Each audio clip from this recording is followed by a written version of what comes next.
Thank you for the very kind introduction. It's a real honour to be here to celebrate with all of you, you who've really done the hard work, and I hope you're having a wonderful day. I'm sure over the last few years, you've been asked versions of the question, what do you want to be when you grow up? If you'd asked me what I wanted to be when I grew up when I was 11, I'd have said, and I sadly think this is true, a professional flute player. I was that kind of child. If you'd asked me what I wanted to be when I was 17, I'd have said a barrister. At 21, a spy, and 3 years ago, a senior civil servant. I haven't achieved any of those dreams. I don't know where my flute is. The doctorate is the closest I'll get to becoming a barrister, and if I was a spy, well, my cover's blown. Now, some of you might have known for a very long time and be certain what you want to be, a CEO, a partner. Others may be sure that the next step is definitely a training contract. But some of you, like me, might not have a clue when you're graduating. And so what I'd like to share with you today are 3 lessons. Just when you graduated, you thought you'd escape the lecture theatre, but the Chancellor, Vice Chancellor, and I have 3 more lessons for you today. It's about how to approach life when you're not quite sure what you want to do.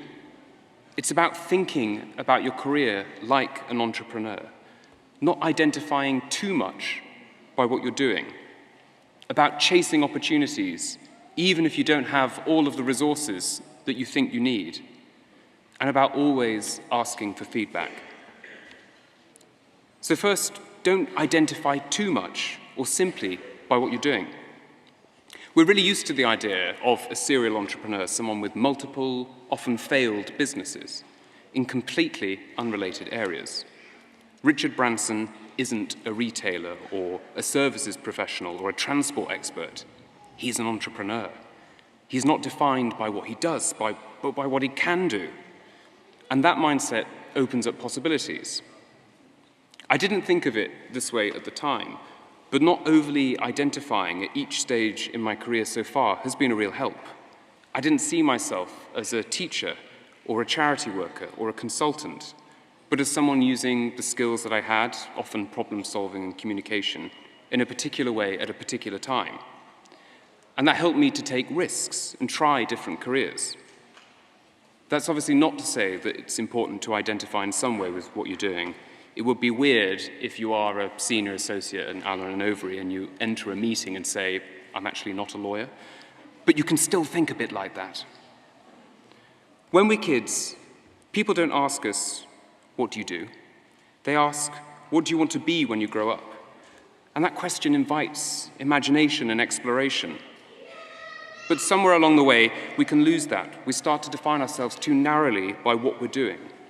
And so keeping that childhood mindset, seeing yourself not just as a lawyer or a manager, but as a problem solver, a leader, someone with dreams, can open opportunities and freedom in your career.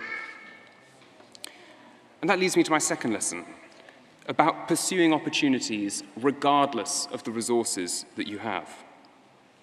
In 2015, when I was 25, I finally came out as gay. What gave me the confidence to do that was meeting a friend called Ben. Ben had gone to the same kind of school as me, the same university, and we were very similar, except for one way. Ben was openly gay, and it was a really positive part of his life. I'd never had a role model like that, someone who offered a version of being openly gay that was positive and that I could relate to. And when I came out, I finally realized how much I wished I'd met Ben not when I was 25, but when I was 11. And that thought was when I had the idea to set up a charity that might connect young people with their Ben at the time that they need them most. It seemed daunting, but I couldn't get rid of that idea. And in many ways, at that time, the odds were against me. I hadn't really worked in the charity sector. I had no business or management experience. I'd been a teacher and led a team building toilets in India, but that was it. And I'd never fundraised. And so to build up those skills that I thought I needed, while still having a safety net, I planned to start the charity alongside a full-time job. So I went for interviews, each time mentioning this plan to set up a charity along the way. But I wasn't getting any jobs. and I felt pretty deflated. But a director who had interviewed me for one of those jobs rang me up and said, if you wait till you've got everything you need to set up the charity, you never will. And that really hit me. And so I decided to give up trying to find a job and just pursue this full time. And that experience really taught me something important about chasing opportunities, even if you don't have everything you need. And combining that with not being too attached to your job identity can make it easier to go for roles and chase opportunities you may not feel you're fully qualified for. It certainly made me take a chance on a role at the Behavioural Insights team. I had no consulting experience, no government background, and only a couple of behavioural science modules from my master's. I did the interviews, and they told me that I didn't have the experience for the role I'd applied for, but they'd give me a shot at another. And I'm very glad and very grateful that they did. But it would have been so easy to convince myself that because I didn't have everything, it wasn't worth trying in the first place. So if you're willing to pursue those opportunities without every ideal qualification, you can open yourself up for growth. And with the world of work likely to change so many times in our careers, that mindset, a willingness to take the leap, will help you adapt, evolve, and thrive. And that final lesson is about asking for feedback. Those of you who've studied entrepreneurship may know the build, measure, learn loop, the idea that instead of waiting for that perfect product, you build a minimum viable product, you test it, and you refine it over time. And the critical part of that loop is feedback and acting on it. And that's true not just for products, but for careers and our growth. When I set up Just Like Us, there was so much I didn't know. I didn't know charity law, accounting, fundraising, volunteer management, safeguarding. And I felt trapped in this dilemma. If I asked for feedback or help, would I undermine my credibility? I'd show that I didn't really know what I was doing. But if I didn't ask for feedback, I might never get the charity started.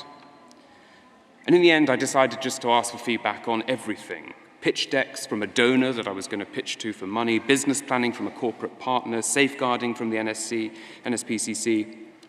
And what amazed me was that every time admitting that I didn't know that I needed help didn't just solve the immediate problem. It brought so much more.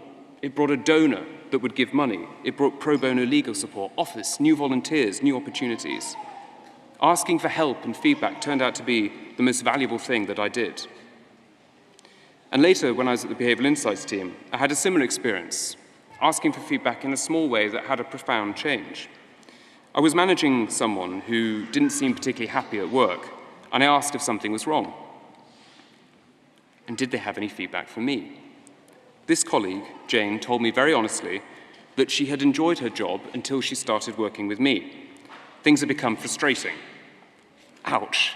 She explained that she was on the cusp of promotion and she felt that I was micromanaging her and stifling her creativity.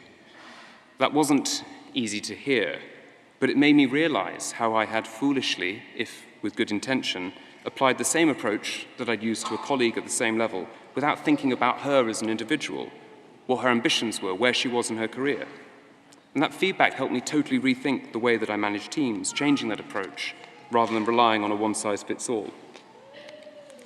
And so I hope that these small lessons are useful, that you don't define yourself solely by what you do, but you keep asking yourself, what do I want to be when I grow up? Open up those possibilities. That rather than waiting for the perfect circumstances, chase that opportunity, even if you don't have every qualification or resource or experience you think that you need. And keep asking for feedback, build, measure, learn, to help yourself grow. Congratulations again on your achievements, and I wish you all the greatest of success and joy in your careers, and thank you again for this honour.